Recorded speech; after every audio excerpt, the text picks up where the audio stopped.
Well, actually, what I've been doing is I've been watching the Hunger Games movies, getting all ready to go for how everything's going to be here in the future. Yeah. Next year. Yeah. What are we, District 13 or District 12? You know? Right. Yeah. That's probably good. Yeah. See, I think District 12 was the coal mining district, so I don't know what our equivalent would be. Yeah. I don't know. I need to watch the show, I guess. And like you said, get prepped and get some things figured out. Get some things figured out. Welcome back. We have the mayor, John Henry, with us. And we were just kind of talking the election results, and the governor won re-election by about 43,000 votes. Turns out the Libertarian candidate really didn't have an impact on that. Matter of fact, if you want to look at it this way, Brian Egoff, he's not going to be the Speaker of the House. I don't think he ran. He ran again. So he's got two things that are huge legacies for him for his time as Speaker of the House, and that's the legalization of the sales of pot and the turning the every statewide elected seat in New Mexico Democrat. Yeah. So he can, he's, I'm sure, pretty proud of his legacy of what he was able to accomplish when he was in Santa Fe as Speaker of the House, because he got those two big things through, and here we are. But got to move on. Got to do what we got to do, right? Yeah. Now we got to figure it out. How do we maintain what we've got? So yeah, I'd be careful opening your mail for the next couple of years now. Yeah, as mayor and county commissioner, that in a red part of the state. Yes. Let's hope it doesn't come to that. It's gonna be a whole new game. So, well, good deal. Couple things. I know we want to remind folks. Friday morning, Beige Park in front of City Hall will be hosting the Veterans Day program with all the third graders from all over Artesia. That'll be kind of neat. Yeah, absolutely. Should be a good event. Man, it was beautiful over there yesterday, too. I mean, I just totally side note sort of, but the red leaves coming off those trees and how it looks, it is absolutely set up beautifully for this event. So, if they'll hold on just a few more days, so there'll be a few left when we get there. It's you can see the picture, Jeffrey. If you want to just put the picture up itself, Lana took this picture. I can't remember if it was yesterday or the day before yesterday. Yeah, there you go. It looks really, really nice. Really cool looking. Yeah. So at first you're like, well, we need to get the leaves up, but then it just makes such a pretty blanket look that I don't know. It'll be a good place for the event. Yeah. So that'll be on Friday, and hopefully they found the key to the flagpoles. Yes. Miss Fox was looking for that this week, so okay. I said, I think it's at City Hall. Yeah. So hopefully she found it. Yeah, I hope so. Got to be able to raise and lower the flag. So. Sure. And the sprinkler's not going to come on Friday, right? Do we know? Yes. Yes, we know, or yes, it... Good answer. Either way, it works. I answered in the affirmative, so there we go, right? I think I said the sprinklers are not going to come on, do we know? And you said yes. So I had to think for a minute. What did I say? Well, good. Well, where would you like to begin? You brought Byron with you today, and so I thought we'd start with Byron. He was here, was it last week, with Los Oliver, talking about some stuff, and I thought we'd bring him back to double it up, catch it, because it's that time of year, and I want people to understand what's going on. So, is this about the water? Yeah, this water. Is okay. November and December and January are the months that we do the sewer averaging. And so just want to remind everybody, watch your outside watering and kind of your inside watering so we can get that averaging done. There's been a lot of discussions in the past about how to do this, but if we get federal grants, this is one of the ways we have to do our sewer averaging to make that happen. So that's why it exists. Mm-hmm. And so it shows up in the billing months of December, January, February, and the adjustments are made in March. Okay. Well, I have gone on my app and I have cut it back and cut the number of days, and so I'm trying to do my part to help out with all of that, keep the rates down. Yeah. And then in my report last night, on 20th Street, we still have 75 calendar days in that contract. I'm a little hesitant to giving specific dates this far out because, there's a lot of ground technically between here and then it can happen. Mm-hmm. And so mostly weather days is what's kind of pushed this project back a little bit, but they're out there putting sewer line in. That's the deepest utility first. And then they'll move into water line. And so once you start seeing curb and gutter go up out there, then it looks like it goes pretty fast from that point. Okay.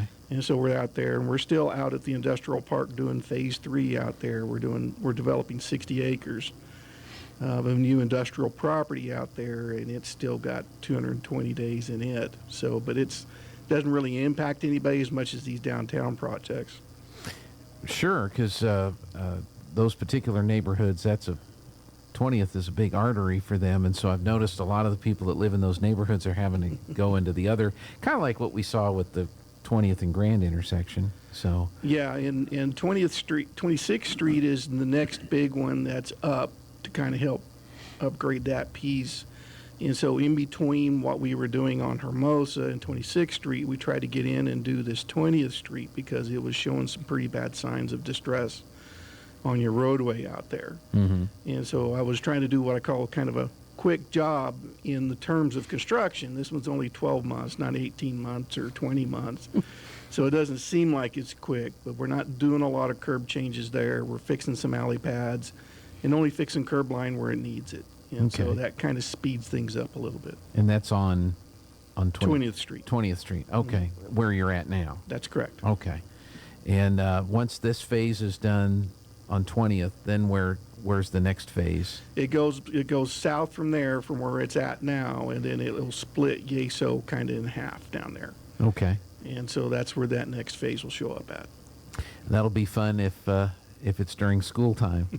Yeah, I tell people all the time, it says there's no good time to do these projects. It's a 12-month project. It's going to impact everybody at any point in time. Sure. So just follow the detour signs and just pay attention and don't speed through these other neighborhoods. I kind of felt bad for the people across to the north of Faith Baptist while the intersection was done, because everybody's trying to get, there's some coffee place over there, and so everybody's just speeding through that neighborhood and flying through there, and it's just like, slow down, people. It'll still be there when you get there. Right, yeah. In Artesia, there's not many places you can't get to in 9 minutes, so I haven't quite figured out why we're in such a hurry. But speeding is a huge problem in a lot of neighborhoods. Hands down, it's my number one call that comes in now. Mm-hmm. And we don't want speed bumps. No. We don't need more four-way stops, although that doesn't hurt sometimes. Well, speed bumps and four-way stops. Four-way stops is not really meant for speed control. It has to do with traffic conflicts and settling those, because four-way stops can sometimes cause more problems than they're worth, depending on where they're at. Speed bumps are the same thing. Both stop signs and speed bumps will affect the area immediately around it, about a half a block either way. But we're all kind of the same folks, right? We slow down for the stop sign, and as soon as we get on the stop sign, we're going back to doing what we're doing. Mm-hmm. So it doesn't affect you unless you put kind of stop sign on every corner. Speed bumps kind of technically work the same way. They only affect the area immediately around it, and then people accelerate in between them, typically. The other big problem with speed bump has to do with emergency response. And we got a really good emergency response in this community, and that's one of the reasons for that.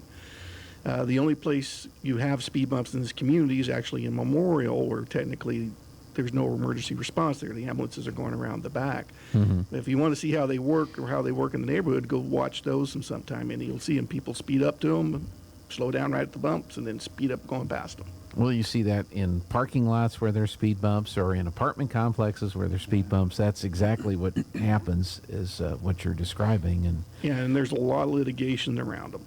And so, there's communities that have been sued that, somebody hit it too fast and ended up in somebody's house, and everybody gets sued at that point. Sure, and you don't want that. So that's a good thing. I was going to ask you guys, since Byron's here and the mayor's here, we had Louis Reyes on, and we, I think, just concluded the flag and tackle football out at J.C. Park and all that. There have been some, the mayor's talked about a lot of the plans for J.C. Park. Probably one of the biggest questions that I hear, and I'm sure you guys hear the same question. What about bathrooms out at J.C. Park? So, Byron, I don't know if that's part of your Yeah, they're area there, yeah, but to provide a little context to it. Yeah. When we redid the soccer complex and the football field, it was a wonderful gift, but it had two parts to it. And so the football field and the soccer complex by itself was about $5 million. At the time, to get the bathrooms rebuilt, which was intended after they completed the football field, and the lights strung up, because that's the other big complaint, right? There's poles, but no lights, right? right. Between the two of them. Well, you can put light towers up for light, but when it comes time to go into the bathroom, Right. It's not a lot of fun with porta potties sometimes. that's right. Yeah, I get it. Yeah, that was meant to go together. It had been another $1 million to do that, and it just was too much of a reach at the time. It was intended to be a follow-on project Okay. with the benefactors in the city at the time when that happened. Well, obviously, we had a major event happen at the same time, and it was the COVID stuff, which just kind of put a roadblock into everything like that. And it's just like anything else we have, trying to put all those pieces back together and rebuild that momentum has just been kind of a challenge. And right now, you're still looking at roughly about $1 million to get everything done. The bathroom sets, I think, are about $550, $600 now for both of them, because there was one intended to be a main set there on the east end, Right. where the main entrance is, and there's intended to be in one set over there next to the football field. And so between that and the lights right now, I think the latest pricing we got on the lights was about $350,000, $400,000 to finish them up. And so, yeah, it's a piece that's missing, but in time we'll get it solved. But in balance, we got a really nice football and soccer complex absolutely. out of the deal. Yeah. And so yeah, I'll take that any day, and I'll take the hits for the bathroom and stuff like that. But as we work through it, we'll get there eventually. Yeah. Well, I was just asking. No, I get it, and I appreciate it. Now, I'm not going to say who it was that said, "Aren't we all bulldogs? There's now a dog park." I'm not going to say who said that, No. but Yeah. but and where is the dog park, by the way? If you remember, there used to be an old set of handball courts there just to the east of what's now the tennis court / Okay, pickleball so it's area. over there. And so we're going in there. Okay. And they've started the fencing, and they got the sod pulled in there and getting ready to do that. And these projects, some of these projects, just they get a little tough because your supply chain and your lead time on some of these products are just Right. crazy. Yeah. You'll get a delivery date, and the next thing you know, after the delivery date's done, the supplier goes, "Oh, by the way, it won't be here for another 30 days." And meanwhile, you've got everything else all lined up to And ready to move go. forward based on that arrival, and then you got to put everything off again. So are the old handball courts gone, or are they those were tore down? Yeah, we tore them down. They were basically material bins because they're just structurally they're just old and pitted and didn't make very good handball courts. Right. And so we had the material moved to another location and tore them down. Okay.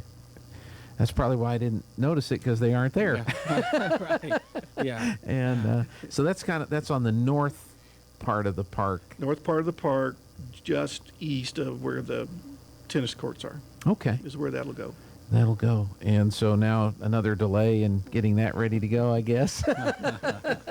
Is there what's your latest possible date for that? My understanding is we're out there, we're moving forward and getting things put in there. They're expecting the fence fabric is what's holding me up right now. And Okay. they're expecting that within the next couple of weeks, or else we wouldn't be out there trying to do some stuff. Okay. Well, that's exciting, and just another nice addition to the park out there. And the work that's been done on the inner part of that track loop with the poles and the cables are gone and everything, that looks really nice with what's been done there. And that was another blessing that we got from a benefactor in the community that went in there and put in those bollards in lieu of that old post and cable system. Mm-hmm.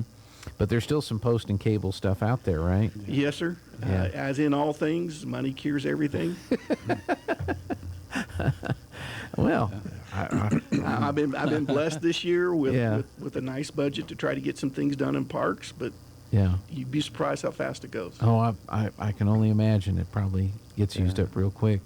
And are other parks in pretty good shape for the most part? We're getting there, and we're starting to get in real good shape. We got a big bite out of the tree trimming. Yeah. It was really expensive for me to get caught up or where I'm at now. And I'd say that's made a huge difference in a lot of these trucks, just getting these trees cleaned up, getting the dead limbs out of there. I had to remove some trees, unfortunately. Right.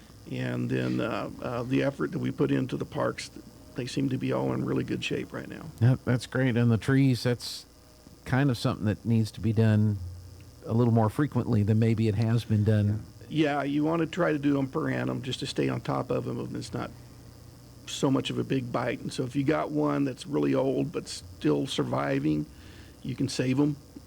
But if you don't pay them attention, then they'll die on you pretty fast, and you end up with big, heavy trunks up there dying out, and it becomes a hazard. Sure, because occasionally the wind blows here. Yeah. Once or twice. Once or twice. And is the plan when a tree is removed to replace it with another tree most of the time? That's our motto. If we remove a tree, we plant a tree. Not necessarily the exact same spot, but Right. in the balance in the park systems, I want to try to keep the population the same. Yeah, that's great. Because I think at one time, wasn't Artesia Tree City USA? I don't know. They handed those out like, Right. you know, if you're out in the desert and you have a tree, hey, you're a tree city. I don't know if that's even a thing anymore. No, I haven't heard it. I'm dating myself now. All right. Right. Yeah. Somebody's going to text me here in a minute. We were a tree city back in 1991, Yeah. and then we cut them all down. It's like, Right. well, some of them die and they get old, and they need to be taken care of. So, I'm going to go ahead and take the break right Sure. now, and we'll come back more with Byron and the mayor and recap city good. council meeting from last night. Yeah. So